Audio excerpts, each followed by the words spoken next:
All right, welcome back.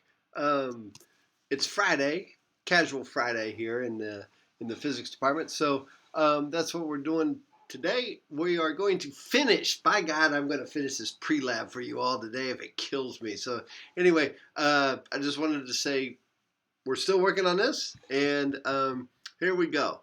Let's now. So we've talked about air pressure and um, uh, and now we need to talk about friction real quick. Just a few quick slides on friction. When an object attempts to move across a surface, there's a force that is parallel to the surface. This is called the frictional force. Okay, and actually, what helps you walk, and there are three types. Okay, there's static friction when two solid objects are stationary. There's kinetic friction when two objects are moving, and then relative to one another. And then there's viscous drag when a solid object is moving in a fluid. That's our boomerang. That's where our boomerang is going to live, is in there. Okay, and so static friction. This is how you walk. In case you didn't know, this is actually how you walk. You know if there's no friction here on the ground, like on a very icy day, ouch, it's hard to walk. Unless you got like spikes in your shoes or something like that. But on when you've got a nice running surface, it's nice and dry. You put your foot down, you push on the earth this way, and the earth goes, I ain't moving. You're going that way. So that's how you walk. The friction force on the ground in the shoe is to the left. Okay, and that static frictional force is what moves you. All right. And then there's some static friction. The sumo wrestlers are trying to push each other past, like, he's trying to get across this line, I think, and this wrestler is trying to get across that line. The surfer here has wax on the board, on the top of the board, and that keeps him. If he put like sandpaper or something like that, that would hurt his feet.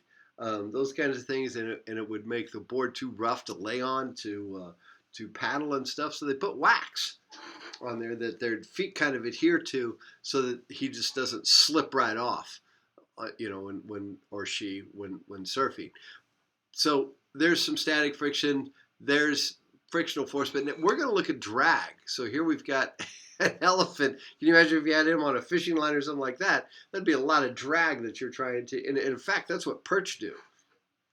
Perch are notorious for when they actually get on your line. A bluegill, if you get a big old fat bluegill on your line, they get like sideways, okay, in the water, and so they create a lot of drag when you're trying to bring them through. And so what drag does?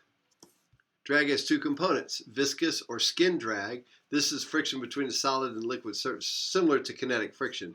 And there's also pressure drag, okay? So you've got these different air pressures. The pressure at the front is greater than the pressure at the back of a moving object. So remember, force equals pressure times area. So a greater force up here, less force up here. And if this thing is spinning, you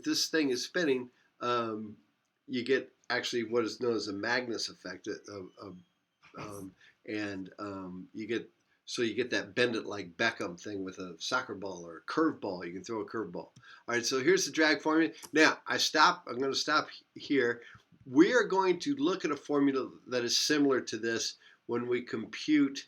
What we're going to do is we're going to compute the coefficient of drag of our boomerang. I think is what we're doing. No, we're increasing its moment of inertia, but it does have drag, and certain things have a drag coefficient, so I'm making no sense here. So in the meantime, this is good old Lindsey Vonn, but I want to show you just as a commercial break, and as a break right now, your first break in this fourth sequence of these lectures.